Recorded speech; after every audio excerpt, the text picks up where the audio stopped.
Can you talk to me about the very first time that you encountered mental health? Was it something with Um, yourself? Was it something that there was a conversation about when you were younger, or did it take until you were kind of high school, college age to start that dialogue? yeah, so my mom is a licensed social worker. She has her own practice. And so I kind of grew up around it. Um, and for a long time, um, I saw it, really more as an annoyance than anything. It was just kind of, I always laugh and say that, like, when I'll be talking with kids and like sometimes they don't get frustrated, but it's more like they find it funny that like sometimes I'll like psychoanalyze them in certain areas, even by accident. And I was like, well, yeah, I grew up around like that was just like kind of what I grew up with is like my mom, even, not on purpose, sometimes it's just like would sometimes psychoanalyze me and my sisters. But it's something I've been exposed to for a long, long time. And actually, like my oldest sister is also a social worker. So it kind of, kind of runs in the family a little bit. But in terms of like me personally, um, I don't know that I really ever really thought about it until I was probably sophomore in high school too much. Um, I got called up to varsity for baseball and I struggled a lot. And it was just kind of that aspect of I had never really failed before. And it was, learning how to fail and learning how to deal with that as an athlete and like on a personal level, not let like those failures affect my relationship with my family and friends. Um, and then, later that, after that season, I was trying to kind of figure out, how I wanted to approach going into, the next baseball season. Um, a big part of that became like looking into, a book I read was called Mind Gym by Gary Mack. Um, and that kind of was the introduction for me to sports psychology and mental performance stuff. And that's really how I started to approach my training, everything I did with all the sports, and that's sort of how I got into this area more, in terms of like on a personal level. But I've been exposed to it since birth. Well, there are differences between the work that social workers do and also the work that a sports psychologist would do with an elite athlete. So Yeah. how do you kind of meld the two into one, knowing what you know Um, from your personal life and also what yeah. you've learned through college and higher education as a whole? Yeah. So the one thing I try to express to all my clients is that my goal is to help them as a person first and foremost. Um, I think sports is a amazing gateway to that kind of aspect, and but I also see it going both ways. So if I'm working with a student athlete and they just want to talk about something that's going on in their personal life, obviously, like on the surface doesn't really have to do with sports. um, and there are definitely people who are just as qualified to deal with certain aspects of that. For me, I look at it as, let's let's look at this as a bigger picture. Like, is there a communication issue? Is there like um, just a stress issue? And I think, in my opinion, it kind of they coincide and go together in that if we can deal with some of these outside issues, you're going to be able to be better able to use like the mental performance techniques that we work on, here. Because, if you go into a game or a match or whatever, like, and your mind is fully on, a fight that you had with your friend or family or whatever, you can't focus as much on what you want to do. And so, some of the work that I do, not all of it, is just trying to, work through some of that stuff. And, there's also the side benefit of if there's something like a communication issue, like communication obviously is a huge part of sports. And so if we can learn how to communicate with our friends, families, girlfriends, boyfriends, etc. You can learn how to communicate with your teammates, your coaches, even how to effectively communicate with like officials. Um, and I always tell them that I'd rather them get some of this anger and frustration and stress out in my office than to let it out on a teammate, on a coach, on an official. And like because that's a big part of, especially with high schoolers, who want to play at the next level. It's about the way they carry themselves. Like that's a big part of what college coaches and scouts are looking at, because they're not necessarily on the best team ever. Sometimes it's just about like not the stats or the results, more about just the kind of person a kid is. That's why we really want to focus on getting them to where they want to be on a personal level as well as an athletic level. And we'll talk about your experience scouting later on, but I want to right now talk about when you were 14 years old and you started coaching. Mm-hmm. What were you coaching? And simultaneously, you were being coached through what is middle school / high school baseball, I would assume. Yeah. So So how did you find like a medium between being the coach and also being coached?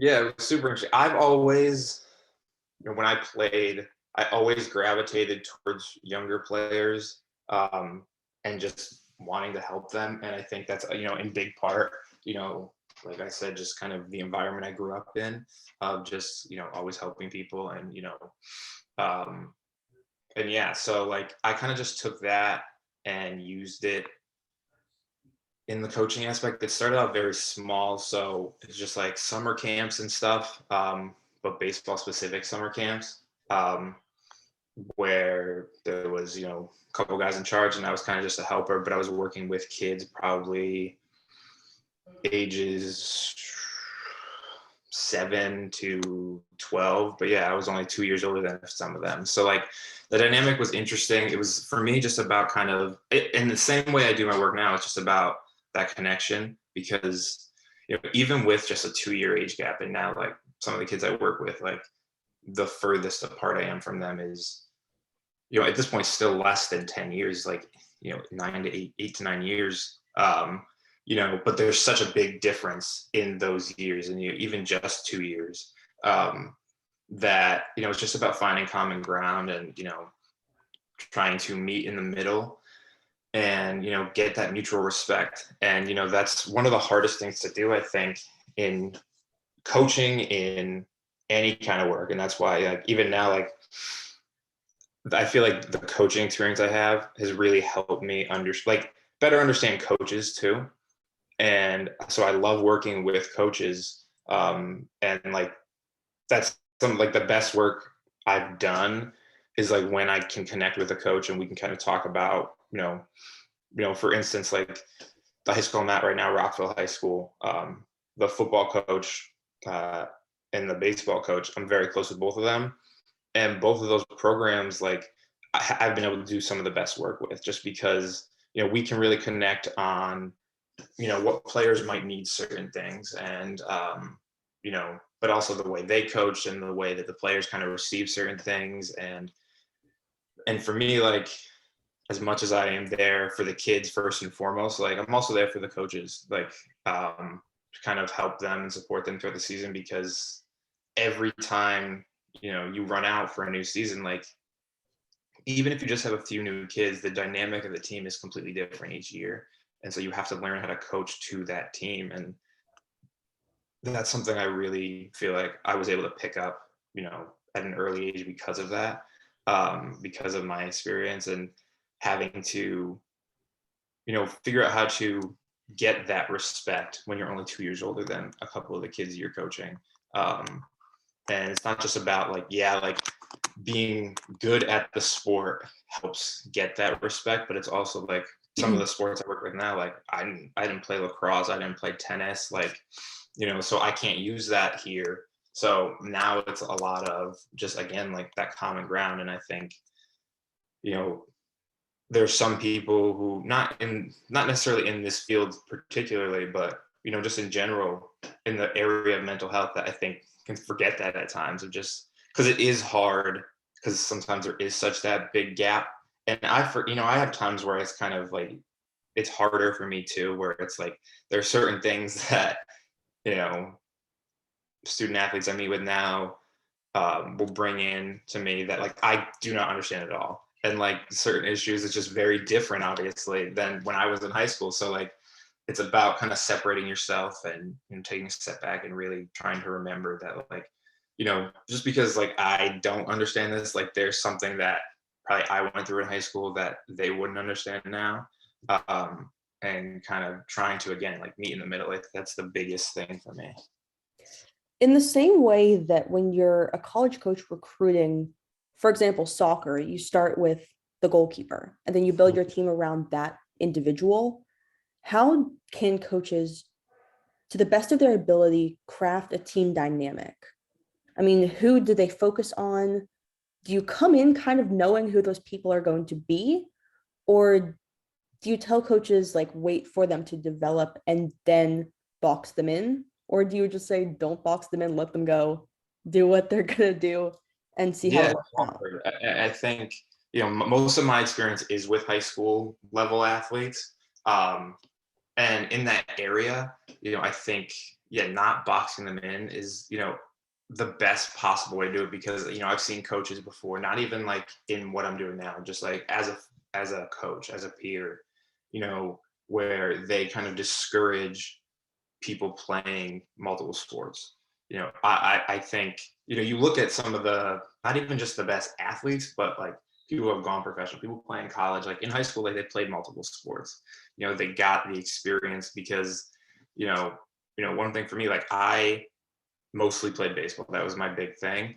And I don't regret it, but I also feel like I would at the end, I wouldn't have been as tired as I was if I, had given myself more options and played a few more things.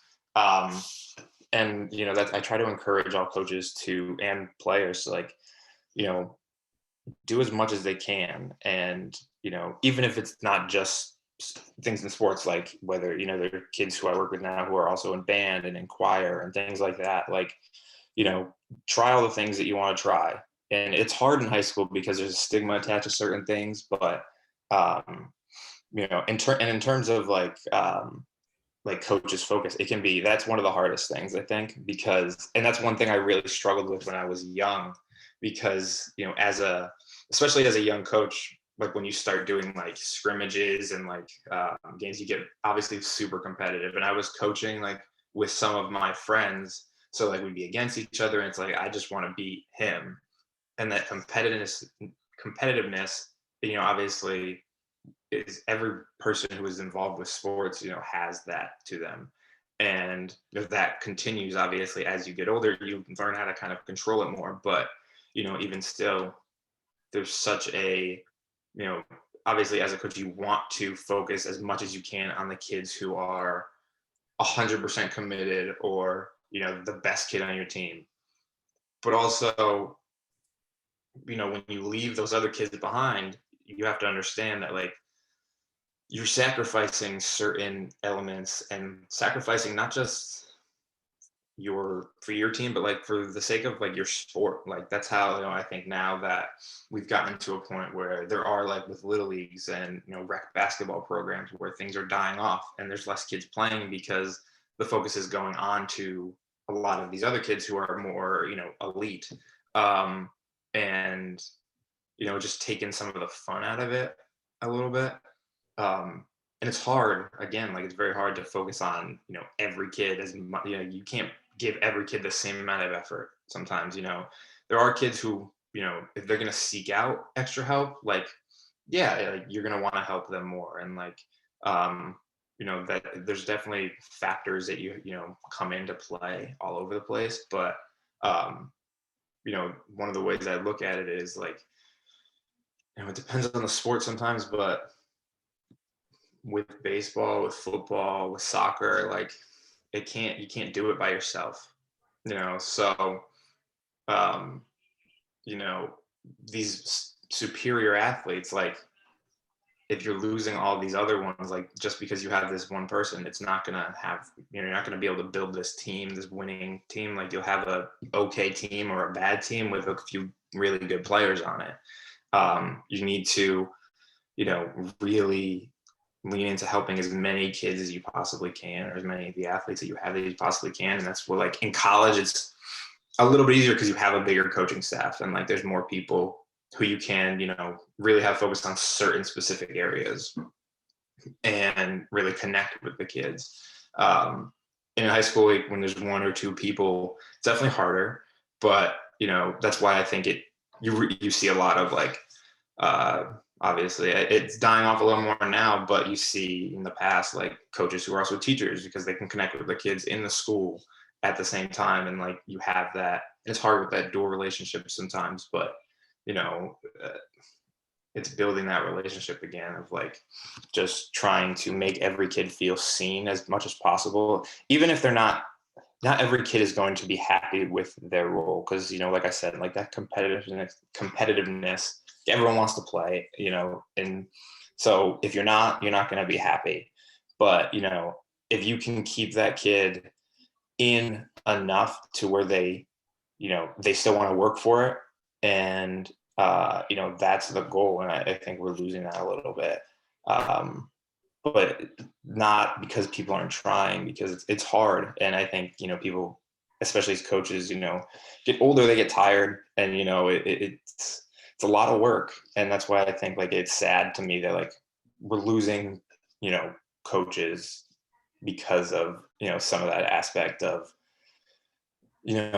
not kind of evolving with some of this new age stuff of like really focusing in on as many kids as you can instead of just the one or the few.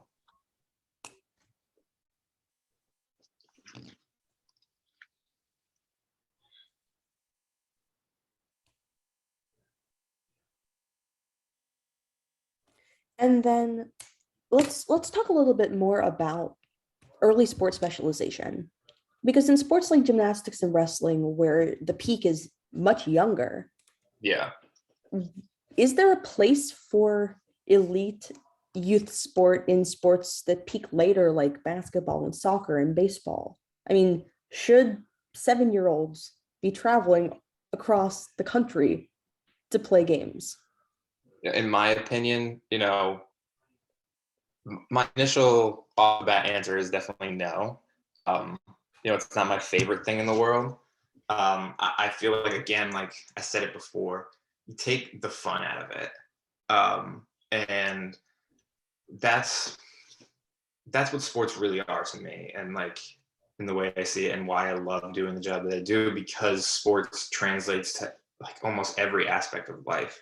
And, the best memories I have of playing sports is when I was having fun. Like, I don't remember, like in the moment, like you remember the bad things, obviously, but now it's like my best memories are playing in the backyard or playing in, just like doing little things like that. Like that is, my favorite sport memories, not the milestones, not the, not things like that. It's just having fun and being with your friends. And like two of my best friends, like, are kids who I grew up playing baseball with. And it's just, again, like as you get older, I think it really takes the fun out of it, and it tires you out. Like, you think about it, it's not exactly the same, obviously, but like for me, obviously, a lot of the things I think of are in, the form of baseball, because that's my main sport. But like the way I always thought about it was a professional baseball player, a really, really good professional baseball player, could play like almost 20 years.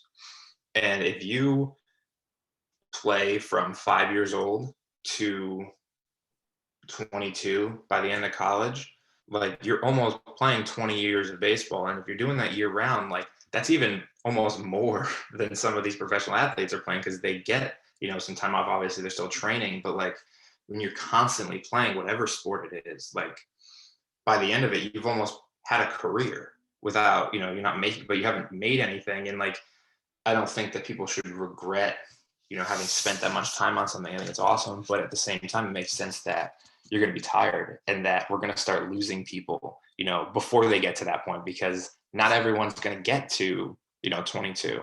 Some people are going to go from 7 to 12, and then that's going to be it. And we're, just losing potential athletes and people who, just want to go out there and have fun, because again, and it goes back to kind of what we're asking before with like where coaches should put their focus, like especially in high school and even in college, like just because people are coming out for a sport and want to play like at a higher level doesn't mean that they are as serious as the next guy. Like some people just are good and they want to play, and like if they can kind of balance that in a way where they're still competing, that's okay. Like you're allowed to go out there and have fun. And I think you need, I think you need players like that on a team. I think you need the serious guy who's, they're all business, but you also need the person who just wants to have fun. One of the teams I work with, the girls soccer team at the high school, didn't have the best season ever. But they went on like a small winning streak in the middle of the season. And I was talking with the coach, and one of the things that I really equated it to was they had this one senior girl come back from injury, and she wasn't a captain. She wasn't the best on the team, but she just had fun. Like she just went out there, like she didn't want to play in college. She just wanted to play her senior year and just enjoy it. And when she was out on the field, all the other girls had more fun because she was like, she wasn't making a joke of it, but she was, she could laugh at certain mistakes, and but she was also serious enough where like the other girls kind of they were able to follow her example and just enjoy it. And they started winning games, and it was like, they beat a really good team that they, when you look at the records now, like it shouldn't have happened. Like, I think you need people like that on a team, and that's why you need to be able to focus on those people as much as you're focusing on some of the other kids. But as we lose the fun of it, and it becomes this like, you don't have a summer anymore. You're going to Washington, Florida, and, California. And like, I feel like we're alienating the fun of it all. And you really, that's just, and you talk like professional athletes, like they're at that level because they truly, truly enjoy what they're doing, and they're constantly having fun playing. Yes, it's a job. Yes, it's, not always, as simple as it looks for them. But they enjoy it. And, that's why everyone does what they do is, most of the time, at least, is, you enjoy it. And if we're not letting people enjoy it, it's not fair. And it's, there's definitely room for like these AAU programs, but I think, there's definitely also room for breaks and, taking a step back sometimes, and, evaluating your options. I also think that people like to, especially with kids and high school athletes, people like to assume that they don't know what's best for them in certain areas themselves. And, whenever I'm meeting with an athlete, like I always, tell them like, look, you're in charge here. Like, we're going to kind of go where you want to go, because they do know themselves better than anyone. Like, yes, they are young and learning about themselves, but in their current state, they know themselves better than anyone else. And so like, sometimes, even if they feel like they need a break and then they maybe regret it halfway through a season, like they had to take that break to learn that lesson. And they had to, and if they want to go back to doing it as much as they were before, then they do that. Like, but if you take away the option, you take away the fun, then you take away everything. Like that's sports. That's really what it is. And I hate seeing it kind of get taken away and turned into like, again, like more of a business. And, because it's not supposed to be that yet. It becomes that if you go high enough. And it's, as a fan of professional sports, like that's the part of the game, like that's the most like unenjoyable, the business aspect. You talk about like Major League Baseball, the lockout stuff, like no one wants to deal with that. Like, but like at the end of the day, that's what it is. It's a business.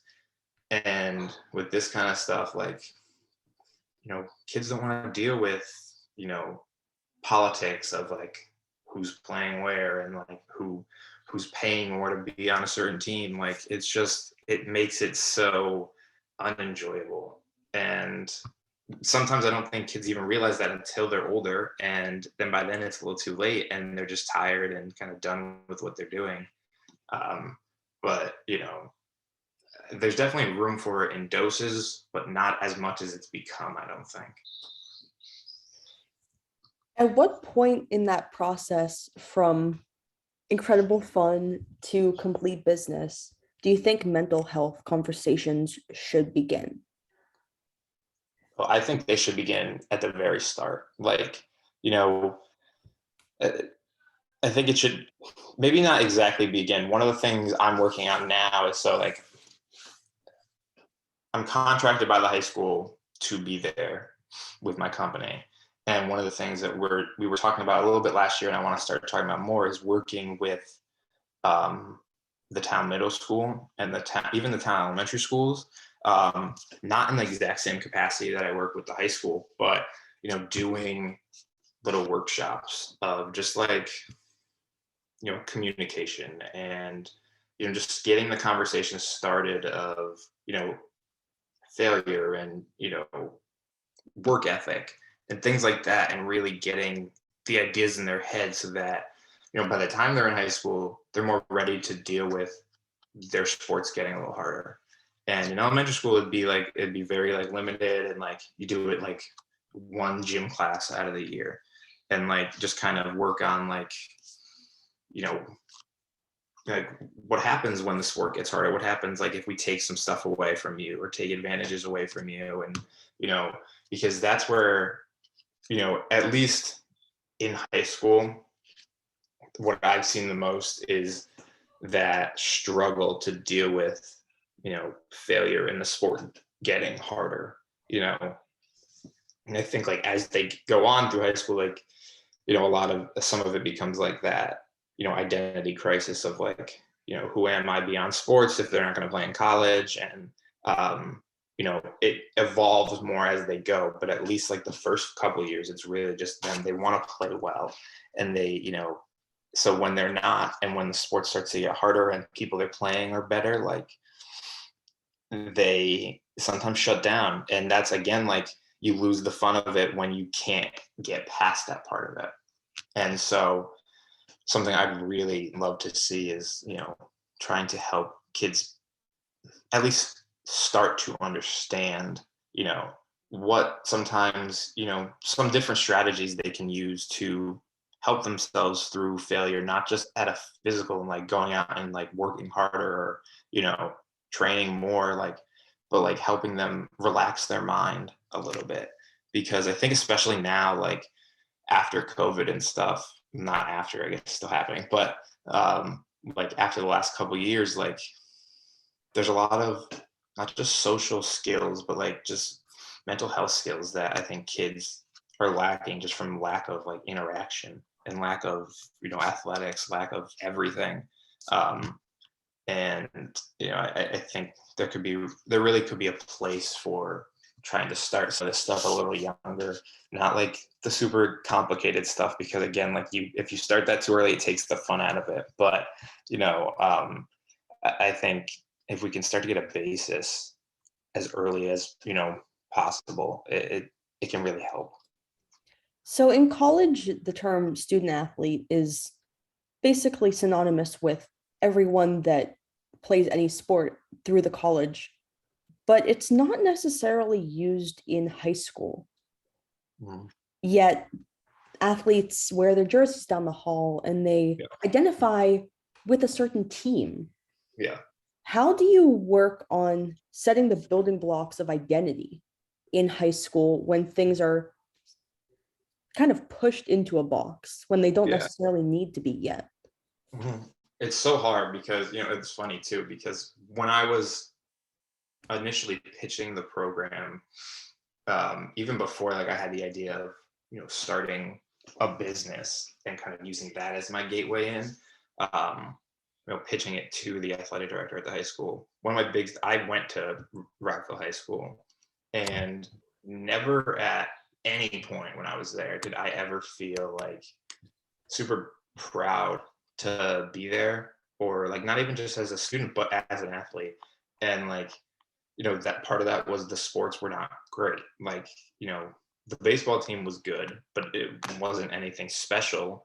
But all the other sports, like there was nothing. Like even with football, like, and it's crazy because this past year, the football team, they didn't win, but they went to the state championship. So like it's very different. But when I was there, like we won, I think in 4 years they had to have won like 3 or 4 games. And so like it's just people were like embarrassed to wear the jersey. Like you get made fun of if you were wearing a jersey down the hallway. And to me, like, so after I graduated from Springfield in 2020, like right into a mess of a world. And so like one of the things I was doing to get by was just subbing. And so subbing at the high school and really seeing things and like, seeing a lot of the same stuff that, people felt when, just like, self-effacing jokes of like, oh, we go here, like no one really cares, like all that stuff. But I could also see it starting to get a little better. And just because some of the coaches they brought in and, things like that. But one of the big things, like I said, when I was pitching it was that I wanted to, really focus on using sports to get the school back to where, it once was, like, because they used to be really good at sports, like in the 80s and 90s. And, if you can get kids to want to be there, as an athlete, they're going to be there as a student too.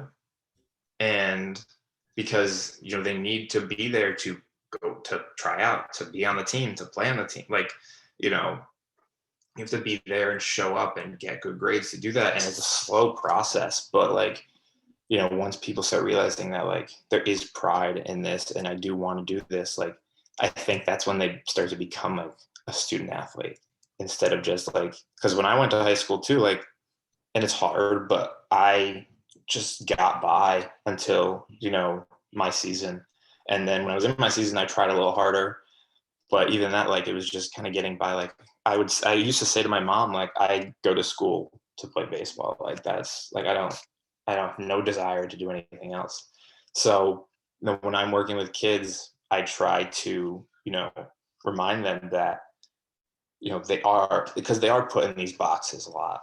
And, I think we all do it. And I think I do it. Coaches have a hard time looking at their student athletes as anything more than athletes, even if they're a teacher in the school. Teachers have a hard time looking at kids as anything more than a student.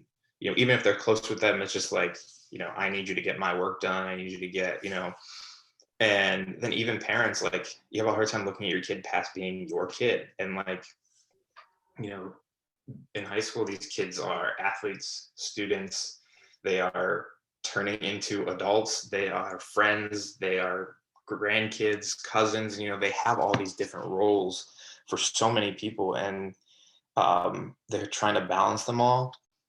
And it becomes obviously a lot. And like, I think it's easy to forget that once you're out of it.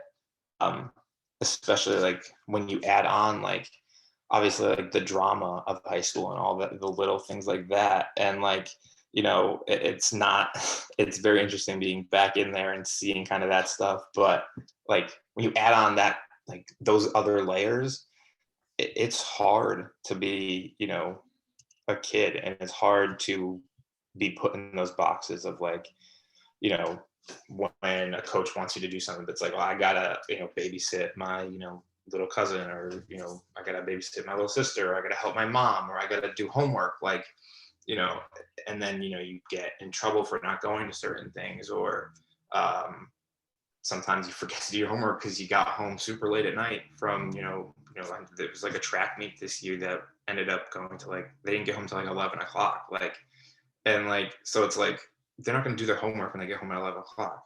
And not that, you do have to do your homework, but you also, like, there's a level of, they're learning how to balance these things. Like, as an adult, like I'm learning how to balance things still. So like, you know, I'm never going to be able to expect a 15-year-old to know how to really manage that time as best as, possible. So like there's going to be bumps in the road and mistakes, but I think, you know, people need to see them more as student athletes, see them more as all these different aspects of themselves, because it's so important to their development that they are seen and they are heard. And without that, like, again, especially in the sports side of it, like you do lose that fun, because if you have, if you're getting yelled at for all these things, like it becomes like just a job, like it becomes this task, and you just want to be able to go out there and play. And sometimes like things get in the way, life gets in the way, um, school gets in the way, but and sports get in the way of school. Like it's a big circle any way you cut it, and it becomes 10 times harder when there is a lack of understanding from people.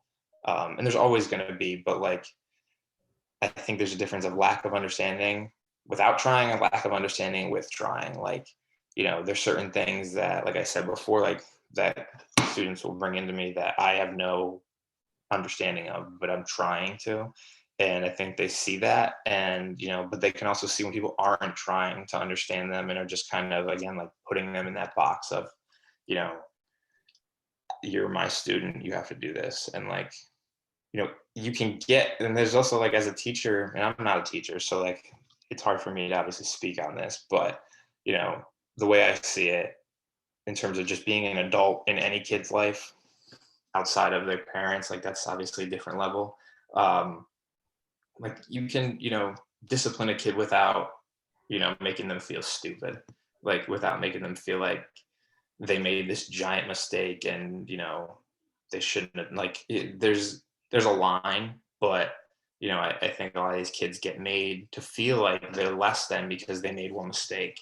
And but without anyone understanding why maybe that mistake happened. Maybe this kid is paying bills at home. We don't, like, you don't really know unless you talk to those kids, or like, talk to some people who might know those kids a little better. And so like, again, like with that lack of trying to understand, the kids, they see right through it. Like, even if they don't know that they see through it, they see through it. And that's a lot of times where like a lot of the disrespect comes from. And a lot of these kids who like people write off as lost causes, like it's because no one's ever really looked at them or heard them, like, or tried to help them. And that's so important. And I think, again, like that box, again, like you said, the box it shrinks every day. Every day you're in it, it shrinks, and it becomes harder to get out of because you kind of start putting yourself in it. And it becomes very, very hard. I was watching, so The Hidden Opponent is an amazing mental health resource for athletes. And its founder, Victoria Garrick, did a TED Talk, and she played volleyball at USC. And part of the TED Talk, she went through her schedule, her collegiate athlete schedule, and there was no time for anything, essentially. That was the point of telling us what she did in the day. And I was just thinking, okay, well, this is a Division I athlete at an amazing school, getting a fantastic education, playing for a great team. And she's sitting here and in front of a whole crowd and saying, this is not okay. I mean, she has an entire athletic department that's trying to help her succeed. Mm-hmm. How can the support system around high schoolers who might not have all of those resources available, and for most cases don't, how can the athletes helping those students succeed? I mean, how does that process work for an adult trying to help a high schooler succeed and give them all the resources that they possibly can? Yeah, it's hard. And I think, as far as I know, I am, at least in this area, the only person who kind of does what I do in terms of like being within a high school. And I've talked to a few people who are like starting to become interested in it because, and I always got to remind them that like it's hard. It's very hard to, again, go back to like that connection piece, and I'm sure like it's going to keep getting harder as I get older and, get more separated. But that's always about like the connecting and getting, helping the student trust you, um, as not just, a mental skills coach or a sports psychologist or, whatever you want to be called, like, but just as a person. And because once you get them to trust you, like, and really like feel like you're there for them even as much as you are for other students, um, you can start to show them other resources because um, one of the things, again, like that was a part of my pitch for the program was when I was in high school, you know, I'm not going to sit here and say that I had like a ton of problems, but I definitely had issues. And, if there was someone in my position, I'd probably be more likely to talk to them than, anyone else. But at the same time, like, I didn't know where the school social worker was or the school psychologist or, et cetera. And at the same time, like, I highly doubt they knew my name. Like, they have, and this doesn't take anything away from what they do. Like, they do amazing work, but there are a lot of kids that they really have to focus on. And, really at risk kids. And so like, kids like myself that are kind of like, have certain issues, but also like aren't at that point yet. They fall through the cracks, and again, like have to learn some of these lessons on the fly without any support. And a lot of those times, and that's sort of how this started too, and my interest in it, of like a lot of those times, like those people are student athletes. People look at them and put them in that box of like, oh, they can't have much problems. Like, they're good at their sport. Like, they have friends. Especially in like a more suburban town like this one. Like, parts of it aren't, but it's easy to again put people in those boxes and really feel like they don't need anything. And and it's also hard to focus on those kids when you have to focus on kids who really really do need it. But again, like, so a big part of my initial, because like, as I can't and don't diagnose. So for me, if someone were to come to me and I felt like they needed to go a step higher, like, it's not going to be my first action, but it's also going, depending, but it's also like, once I can get a student athlete to really feel like I'm seeing them, I'm listening to them, I'm hearing them, you know, we can start to talk about like going, a step higher to, a school psychologist, or to just an outside source, and kind of showing them all the sources. Because also at the same time, like, so I get to the high school, when they're 4 days a week, from when the first bell rings until the last, whatever sport is going on, the last event is happening. Um, and so like, I meet with kids throughout the day, but I'm also obviously like not meeting with, two kids at once. So I like to show them as many of the resources as I can within the school, because they don't know about them. And, I think part of that is, the stigma that comes with mental health and trying to, battle that, but also is like not just Rockville High School, but all high schools, like, I think need to do a better job of showing kids like where these things are and letting them know that these things are available, and not even just that they're available, but like exactly where they are. And like, so these kids, if they need to go somewhere, like they know exactly where they need to go. And because I know like at the high school, there's like a Zen room or something, I think it's called. And I was talking to one student, and it's just like a place for them to go if they need to like kind of like calm down or relax. And I was talking to one student, and she made a comment of like, I don't even know where that is. Like, she had not a clue. And I think that's probably a similar case in a lot of high schools around the country. Um, of just not making the resources known. And um, and I think there's definitely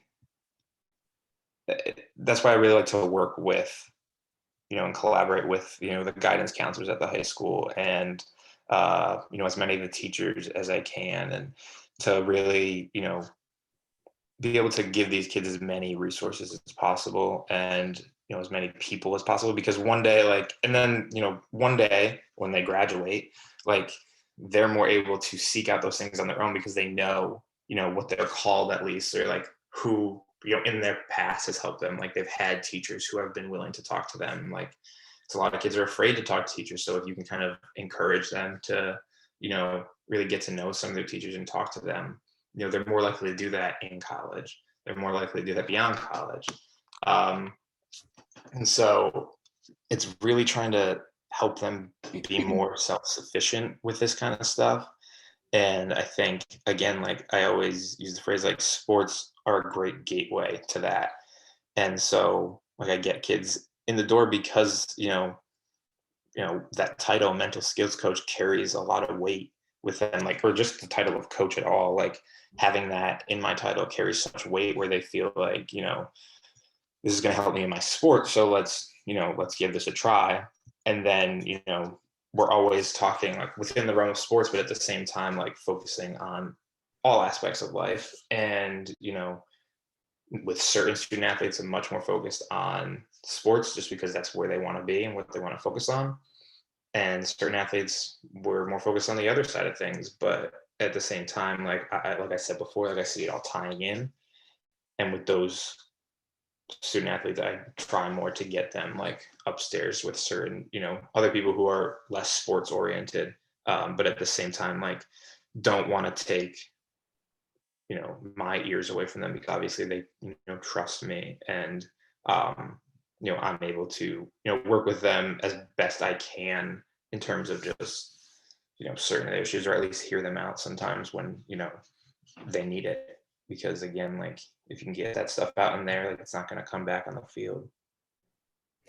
In the same way that athletes are struggling with a lot of different identities, so are coaches, especially if they coach within the high school. Mhm. When you're a coach, and you can't exactly speak from the coaching perspective, but just more generally, Yeah. when you're coaching a large team like soccer or football or even track that has a lot of different athletes doing a lot of different roles and things, how can you look at an athlete and say this person could use additional assistance? I mean, are there certain cues that you're attuned to? Do you hear rumblings through the other coaches or other players that, hey, this one has some stuff going on off the field? And how do you approach that conversation? So I have had a couple different experiences with it over this past year. So I've had coaches who have come to me, who are really close with one of their athletes, and they have noticed, like, something different with them. I've had coaches who have been told by their assistants. I've had coaches who have been, had some of their other teammates come up to them and say, like, look, we feel like something's going on with so and so, and we feel like you should talk to her. Or, and in this case, you obviously, like, not every high school, most high schools don't have someone who's, like, specialized like myself, but, like, in this case, like, the coaches will then come to me, and I'll meet with a student athlete, and then we kind of start to talk about it a little bit, or see. And sometimes, like, that conversation leads to them saying, like, nothing's wrong. And I like to just, as long as I can get the door open for them and show them that it's a safe place when they are ready to talk, like, that's the goal. But as a coach, having that conversation, it depends. And I think that's why coaches really need to work on seeing the bigger picture and focusing on all their athletes instead of just the few. Because when something like that comes up, if you aren't close with an athlete, like, when they need someone to talk to, even if you're offering it, they're probably not going to, use you as a resource. Or not that they don't trust you, but just that, you don't have that kind of relationship. And if you can have a good relationship with all your players, at least in a from a personal standpoint, like, you're going to be able to combat those things a little better. One thing, the girls soccer coach this past year, one of the things he used to say, like, he used to constantly remind the girls that, like, if he's yelling or during a game or during practice, he always would tell them, like, I'm talking to the player, not the person. And, that's harder for kids to understand, I think, sometimes, but at the same concept of what he's getting at, of like, there's a certain time where, like, he's trying to help you play better doesn't mean he doesn't like you as a person. Like, and for kids that can be a hard distinction, and them trying to, because it doesn't feel that way sometimes. Like, I know that from experience for sure, but it's, as a coach, it's sometimes, yeah, you gotta, I think he did a good job of trying to, at his best, to let them know that, like, I'm not, like, none of this is personal. Like, and he wasn't the kind of guy who, like, was berating kids, but it was more just like, if anyone who didn't have to probably say that, it was him, because, like, he was, so nice to the girls, and, like, was close with a lot of them. And but there are coaches who, like, sometimes you're gonna have to make the distinction and really show them, outside in practice. If you're a teacher, like, during the day as a teacher, like, show them that you care. And it's not just because one of the students I've been meeting with, he said to me a few times that, like, he feels like some of his coaches only care about him because he's good at the sport he plays. And, like, and then they only care about his grades when it's like 10 minutes before, he needs to be eligible for the sports. And, even if that's not the case, it's so easy to feel that way, because, like, as a coach, like, you are really busy, and, you're focusing on different things, and some of these coaches have kids and families, and, etc. So, like, sometimes they don't start to think about some of the stuff until right before. Um, but at the same time do care about the kid, but also show it differently than some of the other, coaches or adults in their lives. And so, I think you just have to do your best to really make the kids feel like you do care. And, a lot of times that's going to help them come to you when they have certain issues. That's going to, make it more likely that others of your players are going to come to you and tell you that they think, a certain player is having an issue. And then, like, in terms of, like, things you're looking for, a lot of times, like, because I'll always tell coaches, like, at the preseason meeting, like, they're always obviously welcome to come to me if they need, like, if they have a certain player they want me to meet with that I haven't met with. um I was, like, some of the things I would look at, like, declining grades, um just a lack of fun. Like, if a kid's starting to just not have fun with it, and you can tell, or, like, if they're not talking as much as they usually do, if, there's more outbursts in terms of whether it's anger or just, like, disrespect, things like that, or, like, a lack of commitment, a lack of just showing up. In high school, you get those Saturday practices, and those aren't always easy to go to. So, like, if a kid's, like, not having a good time, like, and you wake up on a Saturday, like, I probably wouldn't want to go to practice either. So, like, um, things like that, just little things that sometimes are easily looked at as just like, oh, this kid doesn't care, so, like, I don't care about this kid. Like, it's easy to look at it as that. But if you could take a step back and really try to see, like, maybe they're struggling because of something else. So let's, see if we can bridge the gap and approach the issue. And for, the high school that I'm in now, like, it's a little easier for them because they can kind of just come to me, and, like, I work on it. And I always, try to focus too on that, like, player coach relationship, and remind them that, like, if there's ever a day that, like, because I'm in 4 days a week, so, like, say there's one day a week where I'm not there, if you need someone to talk to, like, you have coach, you have, this and this. And really trying to promote that relationship, and, like, the communication, and, letting them know that, like, if you have something going on in your personal life, and, like, if one of your parents is sick and you might have to, step out of practice or miss a game because you have to go bring them somewhere, you know kids can be afraid to do that. They feel like they're going to get yelled at. But, in reality, most coaches are going to be like, that's fine. Like, obviously, like, you do what you need to do. And, I hate it when kids feel that way. And I think coaches hate when the kids feel that way because, like, that's not how they're trying to come off. And sometimes you do. It's, just, be aware of how you come off. And if you feel like you need to explain yourself sometimes, do that. And I don't think you should always have to explain yourself with certain things. But, try to be aware of the fact that, like, these kids, even if you do tell them, like, they're gonna take things personally more than, a fellow, a peer, or, and that goes for not just, for them as athletes, but as students, as people, they're learning how to, especially now, like, they're learning how to take social cues and learning how to take criticism. And that's hard skill to learn. And so, you got to be patient and work with them. But, at the end of the day, if you can just build that trust as much as possible, build those relationships, you're going to have an easier time seeing certain things. You're going to have an easier time getting certain things out of players when they need to talk.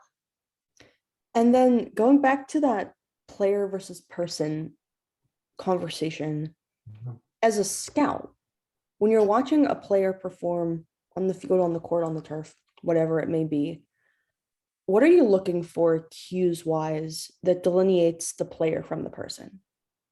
Yeah, I think, and I always try to remind kids of this because, even in a game where you're losing 50-0, even if your team, like, there are, like I said, the football team at the high school is really good, but the girls' soccer team wasn't as good. Like, but if you're interested in playing in college, like, as long as when you're at a school that's not, like, super known, a lot of times you got to do the legwork yourself in terms of reaching out and, going to certain things and, etc. But once you can get a coach there, like, just because you're losing, just because you're not putting up, like, if you're on a bad baseball team, a lot of times you're not gonna be able to drive in runs because there's no one on base. So, like, your stats are gonna be less than the next guy. But, coaches can see the evidence skill. Like, they can see that they've been looking at it for years. They don't worry about that. If they know that you can play, they know. A lot of times what they are looking for is the personal side of things. Like, if you're running back and forth on, whether it's soccer, like, if you're yelling at refs, if you're yelling at teammates, if you're complaining to your coach, like, they're trying to see how coachable you are. And if you, are showing them, and there's going to be days that are harder than others. Like, and I think, as, anyone who has played a sport, like, knows, like, you're not perfect. Like, you're going to have certain things where, there's certain days where you're going to throw stuff and you're going to be pissed, and that's what I try to encourage kids. Like, let's not get to that point. Like, let's, and sometimes you are, and there's going to be no avoiding it. But, let's talk about what we need to talk about in my office, or let's, learn the skills to kind of deal with it in the moment. And then when you get home, like, let out what you need to let out. Like, um, and because you never know who's watching. And if you're really interested in playing at the next level, that is what they're looking for. That with baseball, if you're running on and off the field, if I tell, like, the kids that play first and third, like, if you have umpires over there, shake their hand, like, say hi, like, not just for, scouts, but, you get the umpire to like you, like, it could help a little bit. Like, always try to be the best possible person you can be on the field, the best teammate. Like, I was walking down in the, like, right near my office, the football team has, like, this big hallway that goes, like, towards their locker room with a bunch of awards and, like, a whole bunch of stuff. I was walking down the hall with one of the players. He's a sophomore, but he's like 6'3", like 280. Like, this kid's massive. And we walked by one of the awards that was, like, I think it was the teammate award. And he was like, oh, who would want that award? I was like, you should want that award. Like, you should. Like, and there's no reason, like, because the way he was thinking about it was, like, you either win MVP or you win, best teammate. Like, win both. Like, you can be the best player in the team and a good teammate, and I think people forget about that. They, feel like they have to really, really focus on themselves. And that's a hard thing to do, like to not do in high school. Like it's hard to think past yourself at 14. But you know, if you can be the best possible team you are to not just, the varsity kids, but the JV kids, the freshman kids, like, help them set an example. Like by the time, like for this kid, he's a sophomore, obviously starting on varsity. But if he can, be a sort of guiding light for some of these other younger kids on JV, by the time he's a senior, like if they followed his example, like they're gonna have a really good team probably. You know, you're creating, it goes into like that culture. You're creating a culture, and you're as a student athlete, you're a part of that. As a student and an athlete, like setting that example in the classroom, setting that example on the field, and that's and the other thing is too, like one thing I've really noticed, and just working with some of the coaches and just in my coaching experience too, because it becomes very hard to, if you're talking to a college coach as another coach, to then recommend a kid to go to a program if you know that this kid doesn't do certain things or does things that look bad. Because then if you recommend him and he goes to this school and him and his coach just go at it all the time, like you're going to become less trustworthy as a coach. So from the kids point of from on the kids side of that, like you're not going to be able to create that issue for your coach. Like they're going to have no problem recommending you for things, and writing recommendation letters and talking to coaches for you, because they know that when you go wherever you go, you're going to live up to that. And as a coach, it becomes hard to say like you should really take this kid at your college, and then you go there and you don't show up a bunch of times. Like it becomes difficult, and that coach's, their credibility is going to go down, and it's just there's definitely a lot of layers to it. But if you can just go out there and focus on being the best version of yourself, as a player, as a person, and just trying your hardest on both of those levels, people are going to notice that and take it down. And really like coachability is a huge factor in every coach's eyes. Like if you have a kid on your team that you can't coach, like there's almost like what's the point sometimes? It's they're going to do their own thing, and if they're really really really good, then sometimes it doesn't matter. But not most people aren't that level of good until they get to a point where they're making millions of dollars. I think there's always one thing I would say is you can always get better. And so if that's the case, that means someone can always help you in some capacity, even if you're only taking like half of what they said and applying it to half of what someone else said.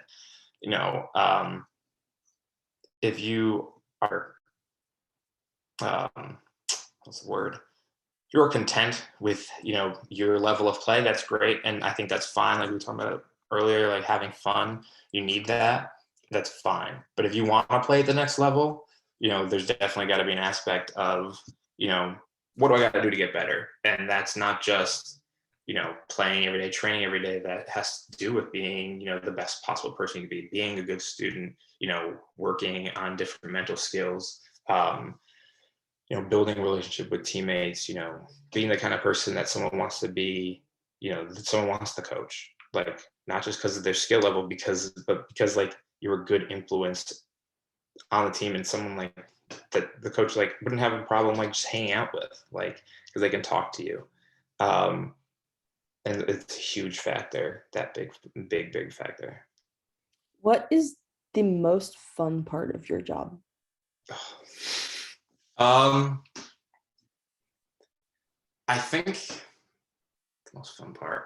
And There's are a you lot of doing fun your part. dream job?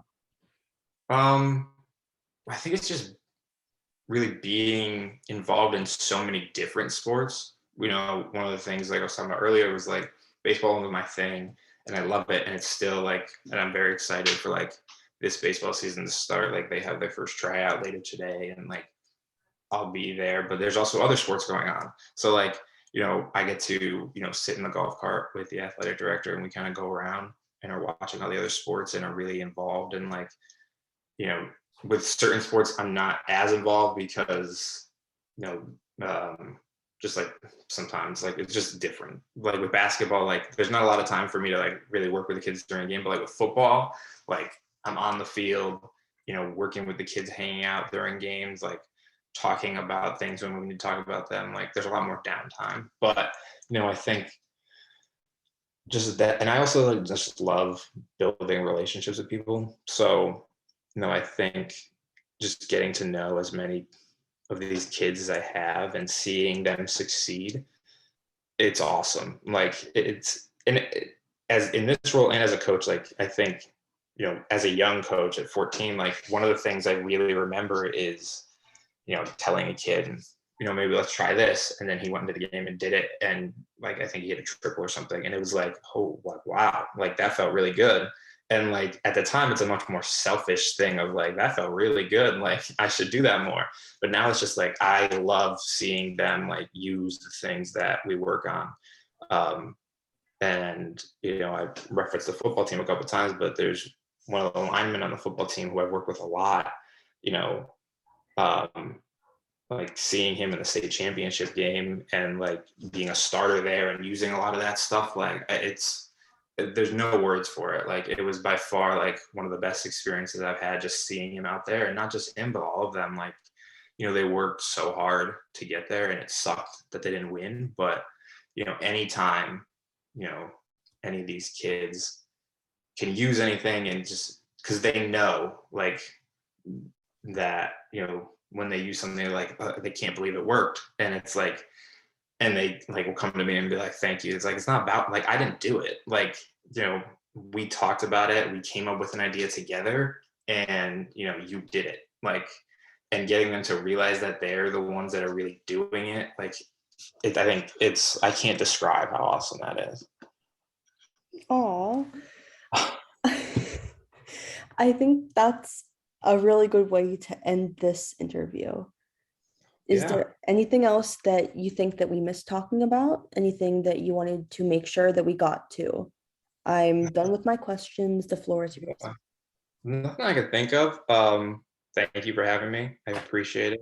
Come on. But yeah, I think it's awesome that you're doing this and, really highlighting a lot of this stuff. Because again, like it's so important, and, it's just starting. Even though it's been happening for a long time in the grand scheme of things, it's really just starting to hit. And I think, you are doing this at the perfect time, especially after COVID stuff. I think, there's a lot of athletes and a lot of people who need to, learn a lot of this stuff. So I think, this is a great way to kind of get a lot of stuff out there. Yeah, I mean, I've been able to talk to the most amazing people since I started doing this. And your episode will come out on April 28th. Okay. So a little more than a month from now. Between now and then, if anything changes, anything you want updated, just send me a DM, send me an email. And then Okay. also, if I can get a picture I can use for social media of you, you can either be coaching or it could just be a headshot. That would be appreciated. Okay. And you can also just either DM me or Yeah. email that as well. All right. Yeah, that's perfect. Thank you so All much right. for Thank spending you. some time with me today. Yeah, And of I'm course. excited to put your episode together. Yeah, I appreciate it. I'm excited to listen. Have All a right, good rest bye. of your day. You too.